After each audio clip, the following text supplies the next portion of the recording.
선문공안 14번째 시간입니다. 고칙 32. 문수가 부처님들이 모여 계신 곳을 찾아갔더니 마침 부처님들은 자기 처소로 돌아가려던 참이었다. 그런데 오직 한 여인이 저 세존의 곁에 가까이 앉아서 선정에 들어 있었다. 이에 문수가 세존께 여쭈었다. 어찌하여 이 여인은 세존의 곁에 가까이 앉을 수 있는데 저는 그렇게 하지 못합니까? 세존께서 문수에게 일러주셨다. 네가 이 여인을 선정해서 깨워 직접 물어보아라. 이에 문수는 여인의 주위를 세 바퀴 돌고는 손가락을 한 번 튕기고 곧 범천에까지 닿을 만큼 자신의 신통한 능력을 다하였으나 여인을 깨울 수가 없었다. 이 세존께서 말씀하셨다. 수백 수천의 문수가 오더라도 이 여인을 선정해서 깨울 수 없으리라. 저 아래 세계에 42의 42 항아사 국토를 지나면 망명보살이 있는데 그라면 여인을 선정해서 깨울 수 있으리라. 그러자 눈 깜짝할 사이에 망명보살이 땅에서 솟아올라와 세존께 절을 올리는 것이었다. 세존께서 여인을 선정해서 깨우라고 이르셨다. 이에 망명보살이 손가락을 한 번 튕기니 여인이 비로소 선정에 깨어났다. 여기까지입니다. 여기까지고 다시 한번 보겠습니다.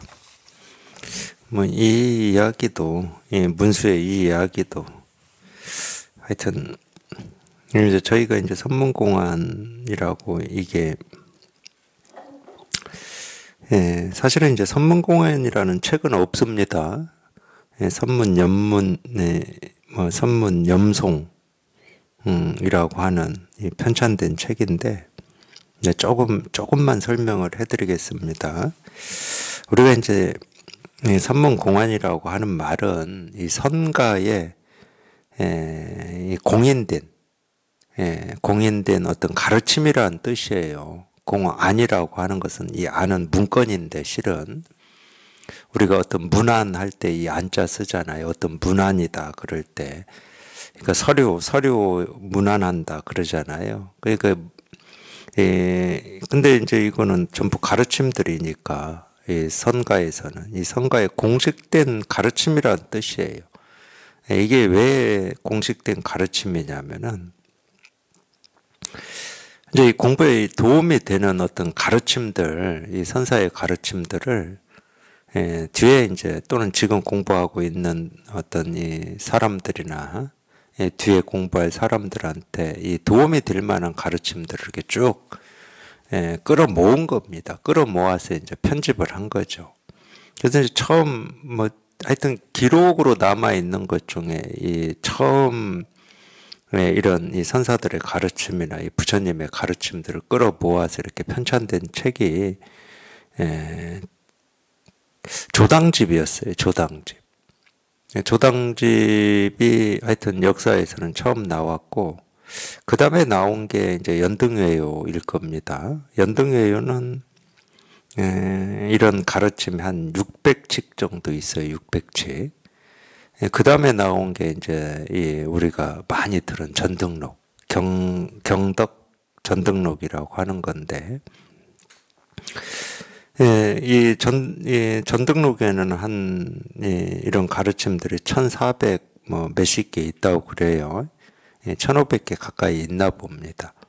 그리고 거기에 나오는 어떤 이 선사들의 이 수가 1700명이라고 해서 1700 공안이다. 이런 식으로도 불리고는 있는데, 그러니까 이게 뭐냐면은 이제 선사들의 가르침은 전부 실제로 이렇게 가르침으로 이렇게 상담을 해서 가르쳤던, 누가 찾아와서 묻고 답하는 가르침이었던, 실제로 그런 가르침들을 중에 공부에 도움이 될 만하다 해서 이렇게 뽑아서 편찬을 해 놓은 거거든요.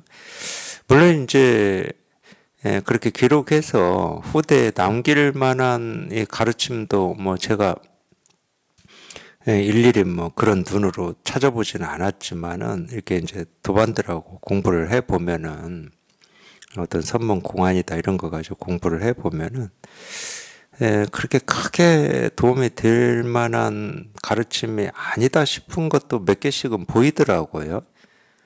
그렇지만 어쨌든 이렇게 눈 밝은 사람들이 이렇게 편찬을 해 놓은 겁니다. 근데 이제 거기에 그런 가르침들에 또 이 자기의 뭐 어떤 그 가르침에 대한 자기의 또 그런 걸 이렇게 적어 놓고 그게 이제 염송이라고 하는 거거든. 염과 송이라고 하는 것은 전부 이 가르침만 이렇게 딱 있는 게 아니고 이 가르침에 대해서 자기 나름의 또 이야기를 해 놓죠. 그게 이제 선문 염송이라고 하는 거예요. 근데 그렇게 얘기를 해 놓다 보니까 참 그게 얘기를 하는 게 무슨 큰 문제가 있겠습니까? 할 수 있거든요. 무문회계도 이 무문관을 이렇게 편찬할 때 이제 48칙을 골라서 48칙, 8칙만 딱 골라서 편찬한 책이 무문관이거든요. 근데 거기 그 하나하나의 칙마다 무문회계가 또 거기에 자기 이야기를 하나씩 써놨어요. 물론 이제 그걸 개송이라고 할 수도 있죠. 그 가르침에 대한 송입니다. 그렇다고 무문회계가 해놓은 게 뭐 설명이라든지 뭐 이해를 뭐 시키는 뭐 이런 말을 써놨냐? 전혀 아니에요. 당연히 분별되지 않는 개송이죠, 전부. 그런 걸 해놨습니다. 물론 그게 뭐 큰 문제는 아니에요. 근데 이게 이제 이 송나라 때로 넘어오면은 그러니까 우리가 깨달아서 이제 이 가르침을 이렇게 봤을 때 그거에 대한 이 자기의 어떤 그런 게 나올 수도 있거든. 제가 보면 그래요. 이렇게 공부를 해보면. 굳이 그럴 필요는 없지만 그걸 굳이 기록을 해가지고 남길 필요는 없는데 이제 이 가르침에 대해서 어느 선사가 한마디 해놨다. 그럼 그 한마디에 대해서 누구도 또 얘기하고 누구도 또 얘기하고 이게 막 주석 달듯이 이렇게 된 거예요. 그게 이제 우리가 알고 있는 어느 극근의 뭐 벽암록인데 그러니까 그러다 보니까 자꾸 이 선문공안을 저희도 조심해야 됩니다. 제가 이제 이 선원 이 체험자방에다 가끔 이 선사들의 가르침을 하나씩 이렇게 올려드리는데 그거를 이렇게 생각으로 헤아려서 또는 어떤 기법으로 어떤 공안을 풀어내는 어떤 기법 많이 보다 보면은 그런 기법이 생기기도 하거든. 아, 이건 이런 거겠구나 하는 기법이 생기기도 할 것 같아요. 제가 볼 때는. 이거는 법을 드러내는 말이고, 이거는 뭐 예를 들어서 뭐, 분별인지 분별 아닌지를 테스트해 보는 거고, 이런 기법이 생길 것 같아. 그러면 이제 전부 아르마리로 가버리는 거예요. 이제 이런 폐해가 생기기 시작한 겁니다. 그걸 이제 우리가 문자선, 의리선이라고 그래요. 이런 가르침, 선사들의 가르침이다. 제가 이번 정진법회에서도 얘기를 해드렸는데, 이 설법이다, 부처님의 가르침이라고 하는 것은 이 세계 실상을 말로 표현해 놓은 겁니다. 그러니까 어떤 사람이 깨달았냐, 못 깨달았냐, 엽법하냐, 엽법하지 않느냐, 엽법한 가르침이냐, 아니냐를 판단하는 게 아니고, 이 세계 실상을 딱 얘기해 놓은 거예요. 근데 자칫 잘못하면은 그런 가르침을 가지고 우리가 엽법한 거냐, 아닌 거냐, 이런 식으로 굉장히 축소시켜 버릴 수가 있어요. 아르마리로 가버리면. 분별로 가버리면. 근데 모든 가르침은 이 세계 실상을 딱 드러내놓은 게 가르침이 될 수가 있는 거지. 그렇지 않은 가르침은 그건 세간의 가르침이지. 이해시키고 알을 주는 가르침인 겁니다. 그래서 이 세계 실상을 딱 말로 드러내놨기 때문에 딱 드러내놓으면 이게 체험한 사람이다. 그러면 자기가 체험한 이게 있잖아, 이게. 분별되지 않는 이게 있잖아. 시작도 없고 끝도 없는 이게 있잖아요. 자기는 이게 실감이 되잖아, 이게. 뭐라고 말할 수는 없고 이해는 안 되지만 그냥 이게 이렇게 실감이 되잖아. 그래서 그런 가르침을 딱 보거나 들으면 이게 실감이 돼야지. 예, 그런 이 공안이라든지 이런 가르침 속에 나오는 어떤 사람이라든지 그 속에 선사라든지 이런 사람이 어떻게 했다는 하나도 안 중요하고 그건 다 알므로 얘기하는 거고 생각으로 얘기하는 거고 이런 가르침이 딱 나왔다 그러면 자기는 이게 실감이 돼야 될 거 아니야. 이게 자기 살림살이인데. 제가 이번 정진법회에서도 그래서 말씀드린 거예요. 있느냐 그랬더니 암주가 주먹을 하나 딱 들었다. 아 그러면 자기 이게 실감이 돼야지. 저 주먹이 돌을 드러낸 거냐 그냥 주먹이라는 모습을 보여준 거냐. 아 그건 전부 생각이잖아. 아 자기 이게 실감이 딱 돼야지. 아 깨달을 때 그렇게 깨달았어요. 실은 체험하실 때. 도가 뭡니까? 이겁니다. 부처가 뭡니까? 이겁니다.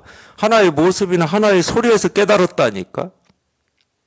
그게 주먹이든 손가락이든 책상을 두드리는 소리든 갑자기 접시가 깨지는 소리를 듣고 깨달았던 또는 걷다가 깨달았던 자기가 결국 이걸 체험할 때는 설법을 듣고 깨달았던 어쨌든 하나의 소리나 하나의 모습을 듣고 우리는 이걸 체험한다니까.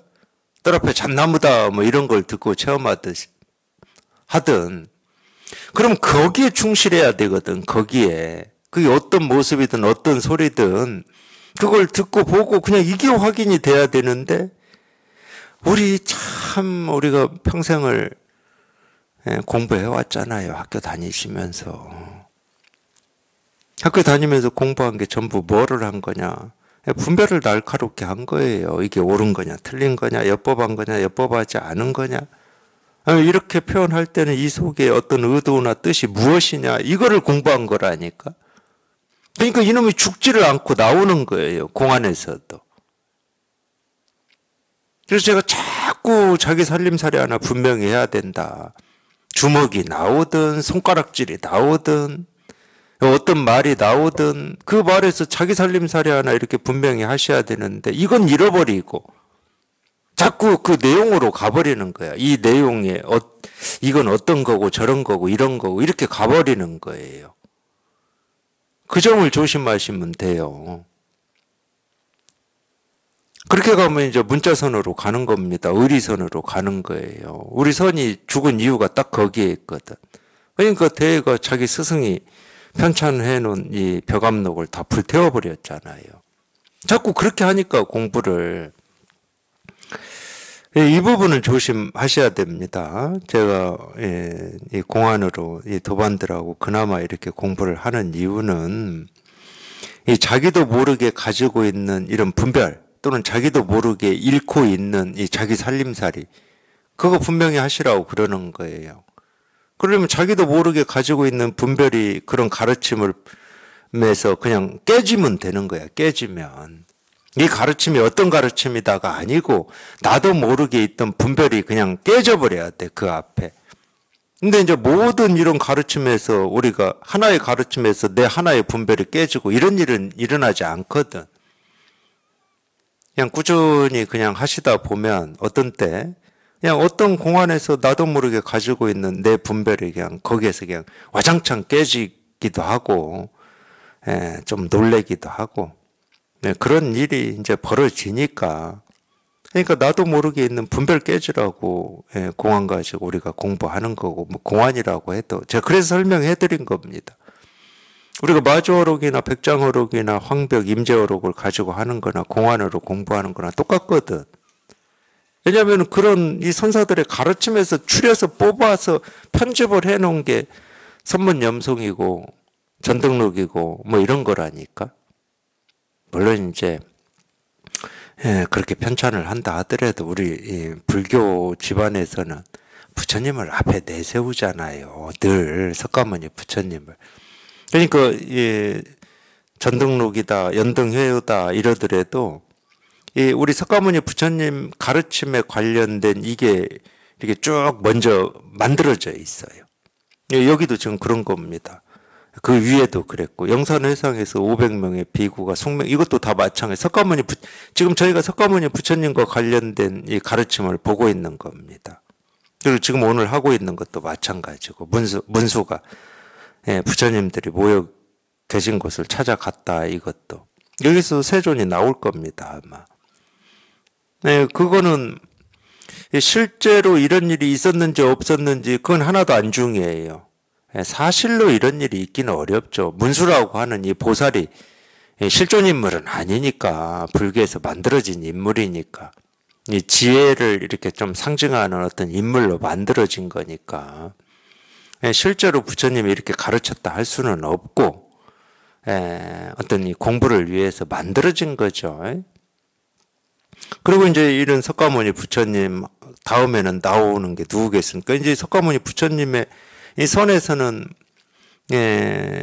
부처님의 제자 중에 이 가섭을 일대 조사로 치잖아요. 족보를 그렇게 만들어 놨어요. 그러면 가섭에 관련된 또 개송이라든지 가르침이라든지 이런 게 나와요. 그래서 인도 28대 조사까지가 나옵니다.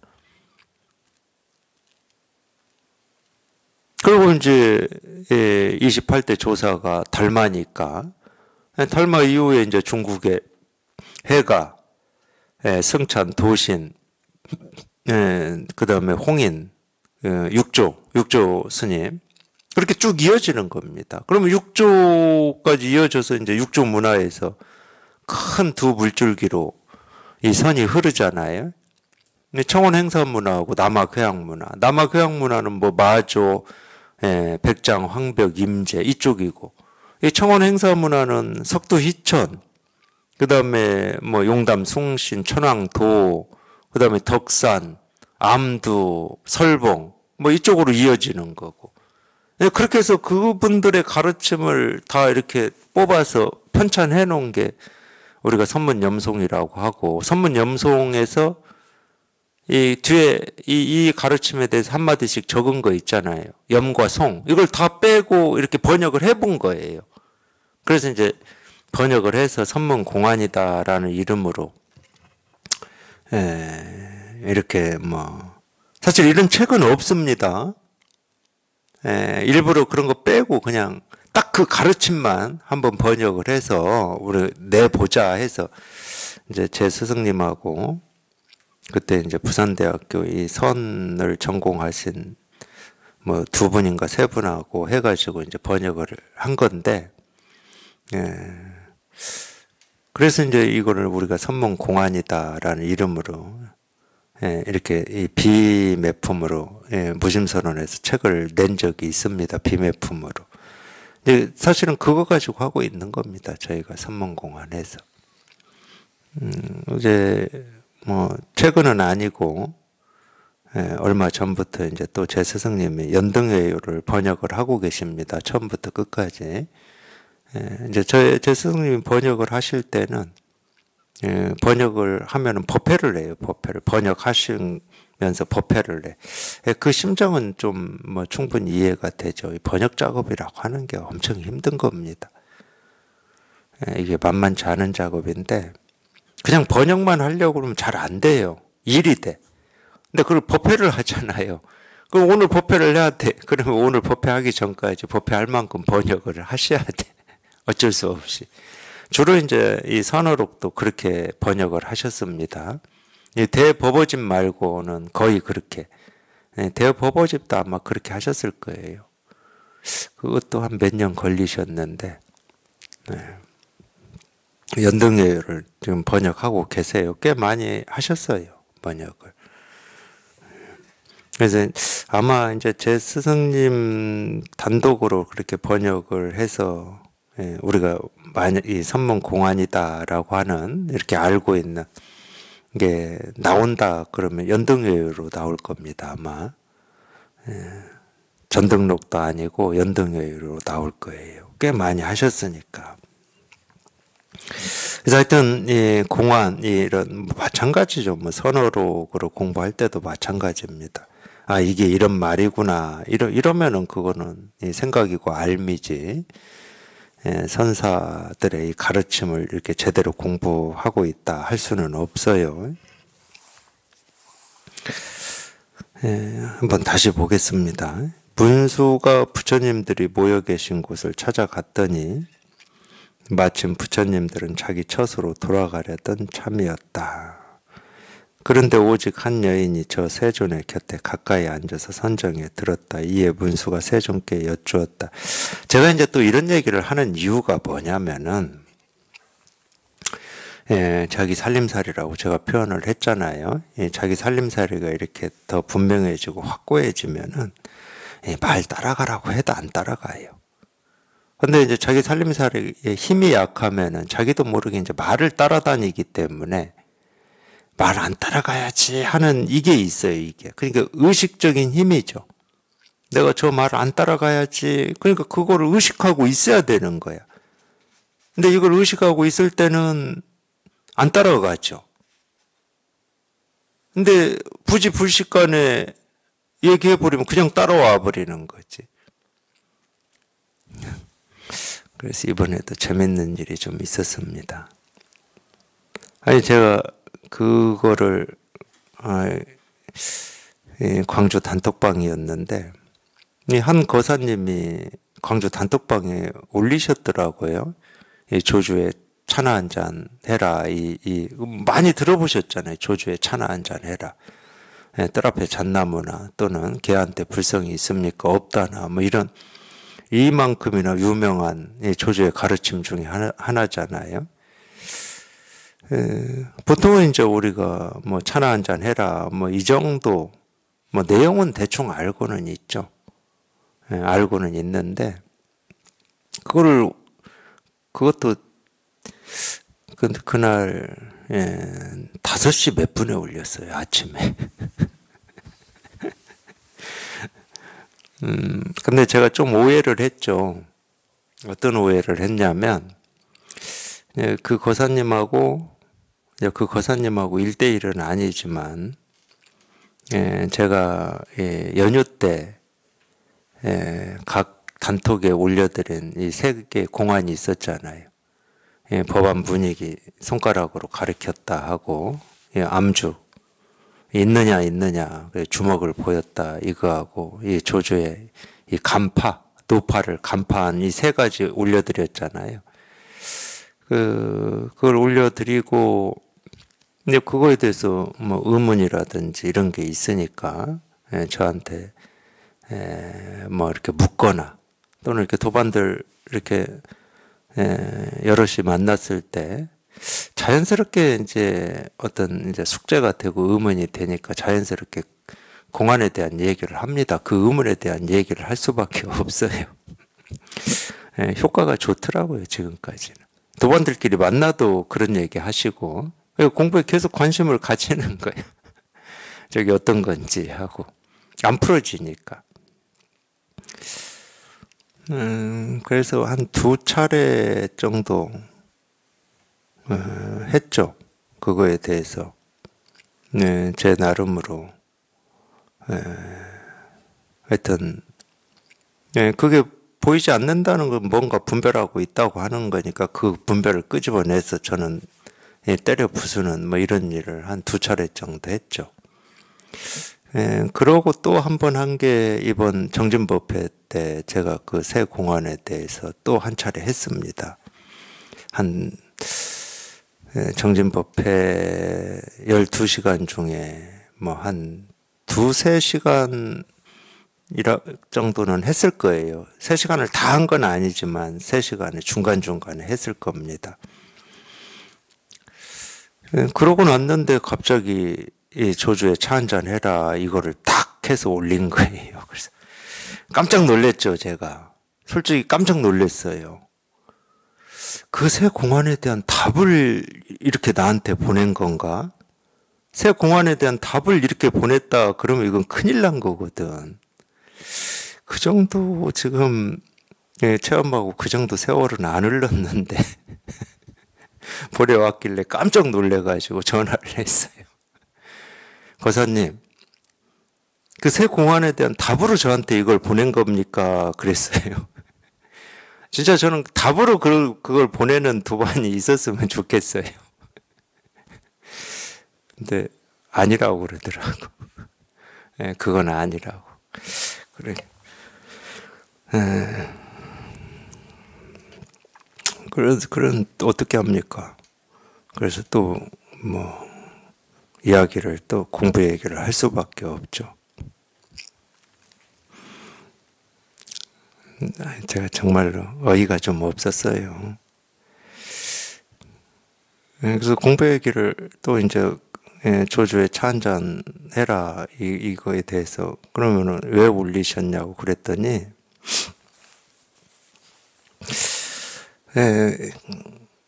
자기 생각에 그 거사님 얘기를 계속하네. 제일 그나마 쉽다 생각해서 그걸 올렸답니다. 자기 생각에 그게 가장 그나마 쉬웠대요. 그래서 제가 진짜요? 그랬어요. 진짜요? 그랬더니 이제 그럼 한 발짝 물러나잖아요. 제가 그 말을 하는 순간 그럼 아닙니까? 그러더라고.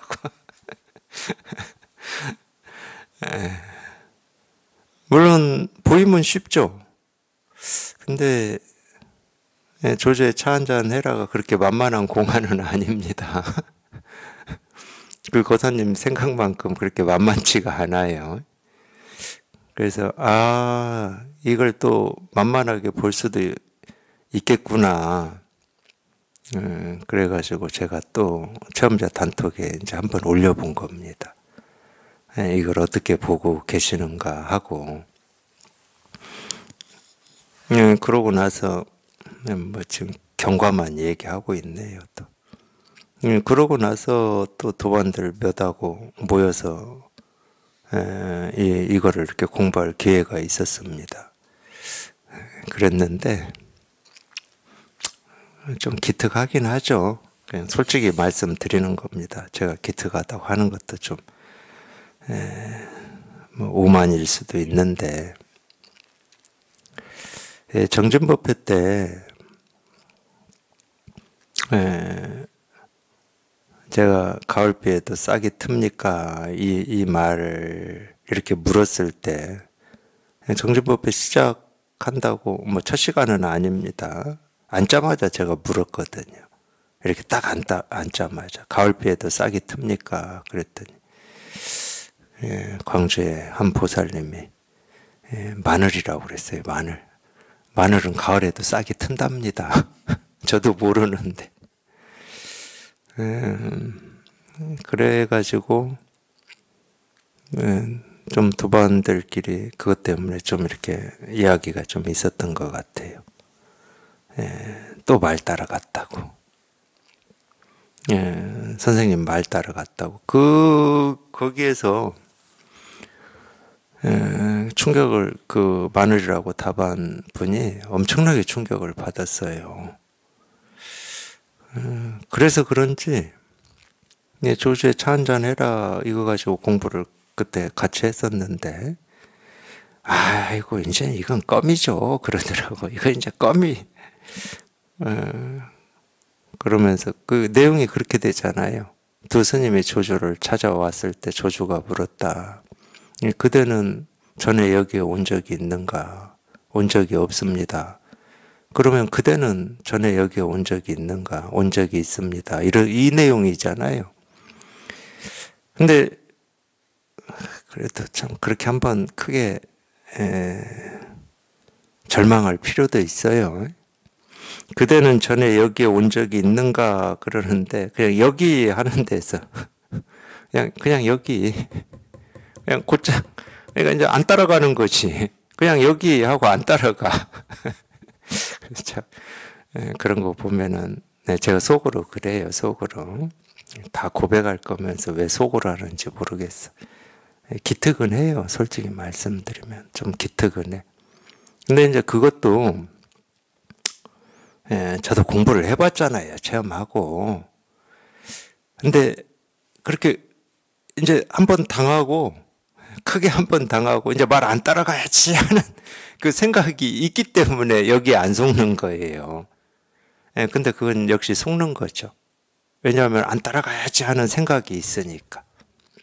그럴 때는 여기라고 하는 또 여기가 흔적과 자취가 있게 돼요. 그 생각이 들어가 버렸기 때문에. 이게 저절로 돼야 되는 거거든, 저절로. 이게 저절로 되는 데는 그런 어떤 과정, 자기 공부의 어떤 이 돌이킴, 당하고 또 당해야 돼.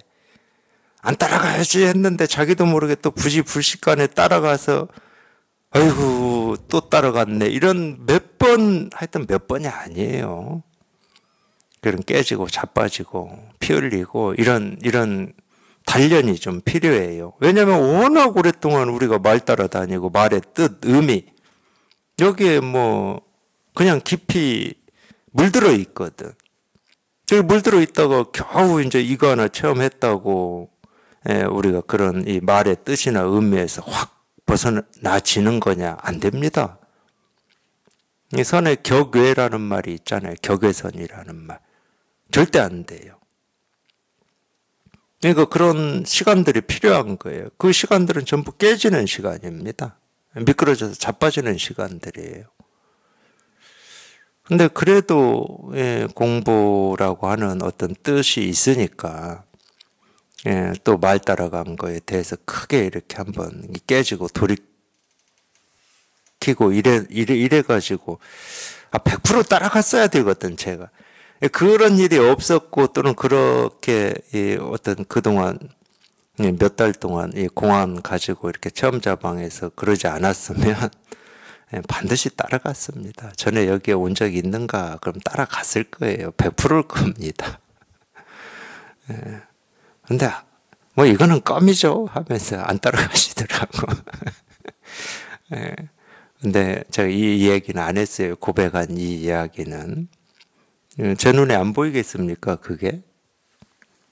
그런 어떤 의지, 그런 뜻, 이제 말 안 따라가야지 하는 그런 의식, 그게 이렇게 살아 있으니까 아직 안 따라간 거예요. 이제 근데 그것도 생각이고 알미고 분별이거든. 그렇게만 해가지고는 이 뒤에 말까지 다 못 풀어요. 조주에 차 한잔 해라 이걸 다 안 풀려 그게. 당연히 다 안 풀리지 뒤에까지. 정말 그대는 전에 여기에 온 적 있는가? 여기에서 그냥 정말로 그런 안 따라가야지 하는 생각도 없고 의지도 없고 뜻도 없고 따라가야지 하는 생각도 없고 의지도 없고 그냥 이게 자기가 체험한 살림살이다. 그러면 뒤에가 안 풀릴 리가 없지. 저는 엉뚱한 얘기 하는 게 아닙니다. 그게 자기 살림살이여야 된다니까. 제가 엉뚱한 얘기 하는 게 아니야. 체험을 하셨다 그러면 전부 이게 있거든. 전부 이게 있어요. 체험하신 분들은. 이거를 자기가 말로 표현할 수 없고 어찌할 수는 없지만 이게 있는 거야. 그러니까 그 한마디에서 그냥 이게 확인이 되고 이게 분명해버리면 여기에서 이제 다 볼 수 있게 되는 거야. 여기에서 보는 거예요. 여기에서. 얼마큼 깨끗하냐, 자기 살림살이가 분명하냐 이 문제거든요. 그래서 자꾸 이런 가르침 가지고 그러니까 그럴 수 있잖아요. 이 말에는 내가 안 따라갈 수 있어. 근데 이 말을 조금만 바꾸면 또 따라가 버리거든. 그러니까 계속 훈련시키는 거야 이런 식으로. 그래서 선문의 공안이라고 그러는 거예요. 선가에 이 공부하는 사람을 훈련시키고 단련시키는 가르침들이라는 거예요. 그게 공안이라는 뜻이거든.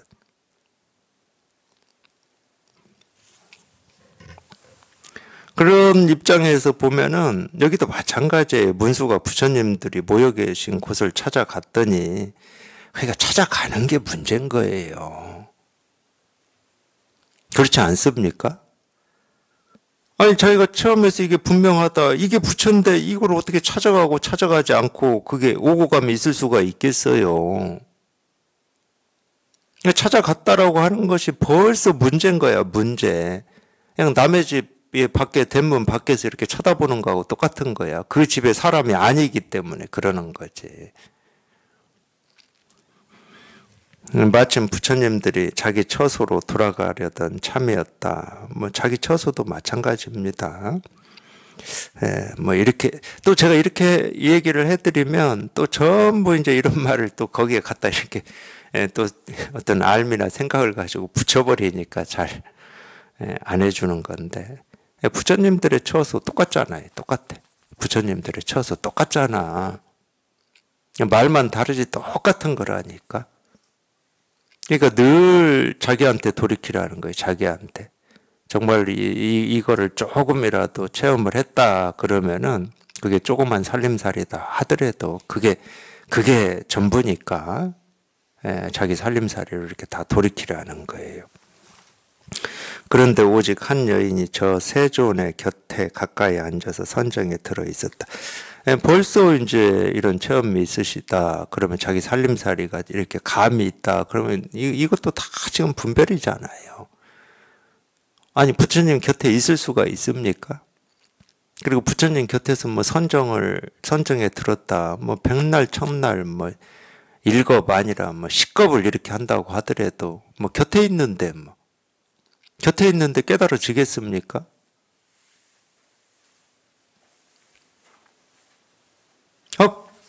이거는 곁에가 아니잖아. 그냥 늘 그냥 이 일이잖아. 늘 이거밖에 없고.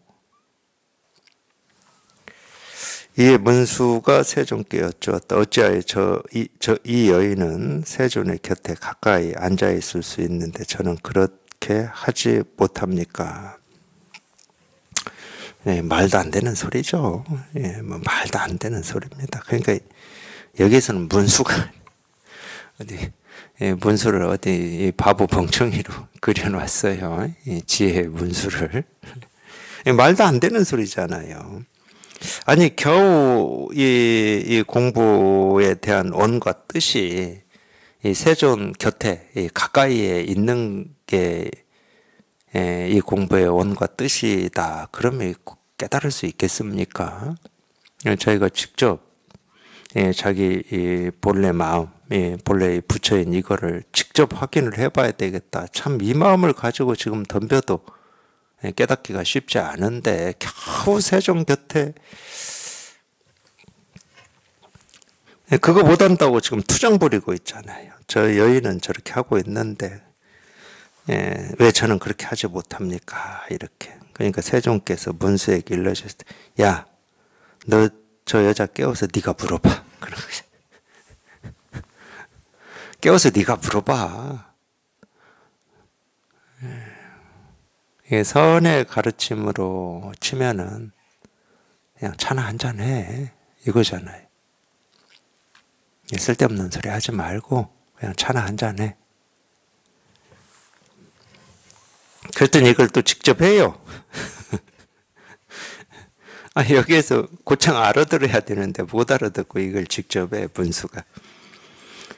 그래도 이제 여기에서 문수는 세존을 모시고 뭐 공부를 어찌 했는지는 모르겠지만 뭐 신통력도 배우고 선정에 들기도 하고 뭐 이런 공부를 했나 봐요.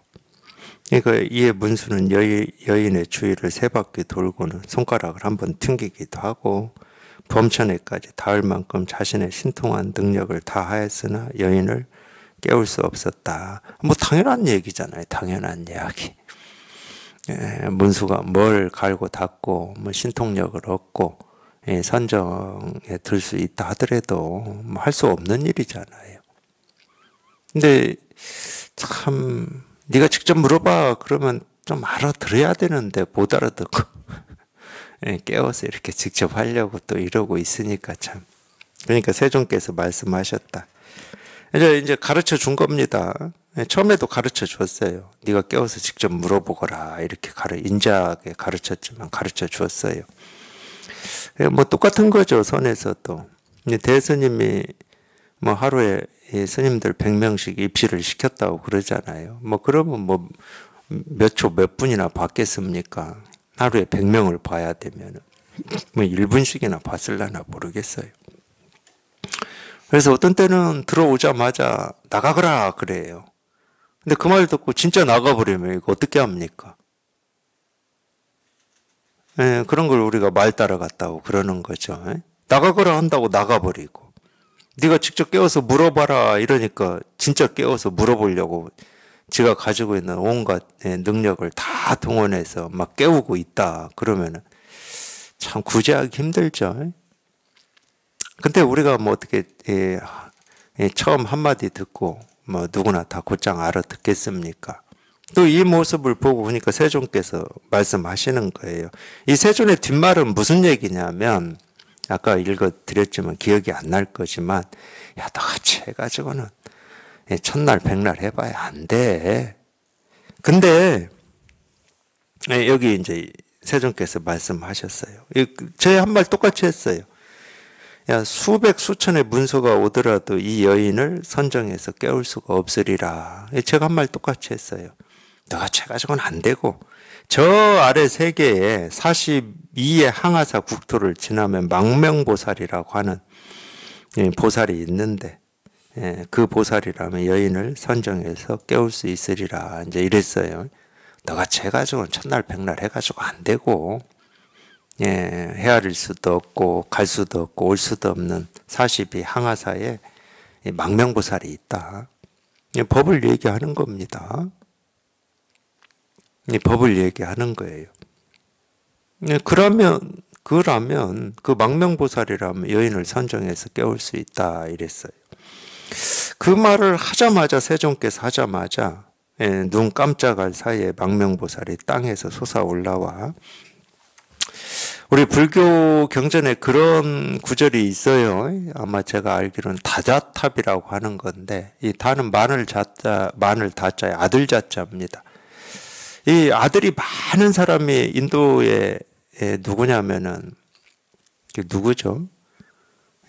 우리 이 부처님 모습을 가지고 있었다는 그 왕이 있죠. 전륜성 왕. 전륜성 왕의 아들이 뭐 1000명이었다고 그러는데 이 1000명이 전부 부처님한테 귀의해서 뭐 공부한 사람들인데 뭐 하여튼 그럴 겁니다. 제 기억이 잘못됐을 수는 모르겠지만. 그래서 이 법을 이렇게 설하면 이 땅에서 탑이 올라왔다는 거예요. 그게 이제 경전에 나오는 건데, 그 탑이라고 하는 건 결국은 이제 이 법을 얘기하는 거니까, 상징적으로 그렇게 표현하는 거죠. 여기에서도 망명보살이 땅에서 이렇게 솟아 올라왔다는 거예요. 그 다자탑 이야기가 아마 그 경전에 법화경? 거기에 나올 겁니다, 아마. 올라와가지고 세존께 절을 올리는 것이었다. 세존께서 여인을 선정해서 깨우라고 이르셨다. 그러니까 말로 할 때는 꼭 이렇게 합니다. 왜 이렇게 하냐면은 망명보살이라고 하는 이 사람의 힘으로 어떤 거를 하는 게 아니고 이 세존의 어떤 가피 위신력으로 이제 한다 이런 거를 보여주기 위해서 경전도 다 그렇게 합니다. 부처님의 가피를 받아서 뭘 했다 이렇게 나오거든요. 기독교도 그럴 겁니다. 이 하나님의 어떤 성령으로 막 이런 얘기 하잖아요. 똑같은 말이에요. 그러니까 야 네가 한번 저 여인을 깨워봐 이렇게 이제 말씀하신 거죠. 근데 망명보살이 이 깨우는 것은 간단했어요. 그냥 손 한번 튕겼어. 아까 문수보살이 튕겼듯이. 망명보살이 손 한번 딱 튕기니까 그냥 선정해서 여인이 곧장 깨어나 버렸다는 거지. 그 내용이에요. 이 내용이. 뭐 별 내용도 아닙니다. 알고 보면 별 내용도 아닌데 이렇게 해놓은 겁니다. 그래서 물론 뭐 우리가 깨달은 사람이 손 한 번이 튕기는 거에는 법이 드러나 있고 못 깨달은 이 문수가 튕기는 데는 뭐 법이 없는 거냐 그런 말은 아니에요. 조주가 뜰 앞에 잣나무라고 하면 법을 가르치는 거고 못 깨달은 사람이 뜰 앞에 잣나무다 그럼 법을 안 가르친 거냐 그건 절대 아닙니다. 그럼 큰일 나. 법이 있고 없고로 나뉘어져 버리잖아. 법이 있고 없고로 나뉘어져 버립니다. 그러니까 우리가 이런 게 실제로도 일어나요. 못 깨달은 사람이 하는 말을 듣고 깨닫는 경우도 있다니까. 못 깨닫는 사람이 하는 말을 듣고 왜냐하면 그 말에도 이게 있기 때문에 그러는 거야. 그냥 분별하는 말에도 이 분별되지 않는 이게 다 있어. 깨달은 사람이 하는 말이나 못 깨달은 사람이 하는 말이나 이거는 변함이 없거든. 그냥 저절로 그냥 흐르는 이 물이나 해가 뜨고 지는 거나 그냥 그 모습에도 이게 다 있어. 그러니까 이 사람이 하는 모든 말에도 이게 다 있고 모든 소리에도 이게 다 있죠. 이거 뭐 망명보살이 튕기는 데는 법이 있고 문수가 튕기는 데는 법이 없고 이런 얘기가 아니에요. 문수는 지금 분별만 하고 있다는 얘기야. 자기 분별을 쫓아서 분별만 하고 있는 거고, 망명보살은 그렇지가 않은 거지. 그 분별에서 훌쩍 벗어나 버린 거지. 지금 그 얘기하고 있는 거예요. 뭐 다른 얘기도 아니에요.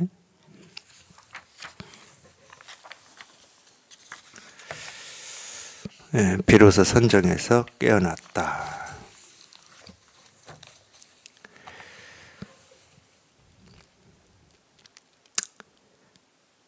고칙 33도 이제 문수에 관한 내용인데, 이거는 다음 시간에 해야 될 것 같습니다. 시간이 다 돼가지고 이 고칙 33도 좀 얘기할 거리가 있어서 그렇습니다. 내용은 이제 들어보신 내용일 겁니다.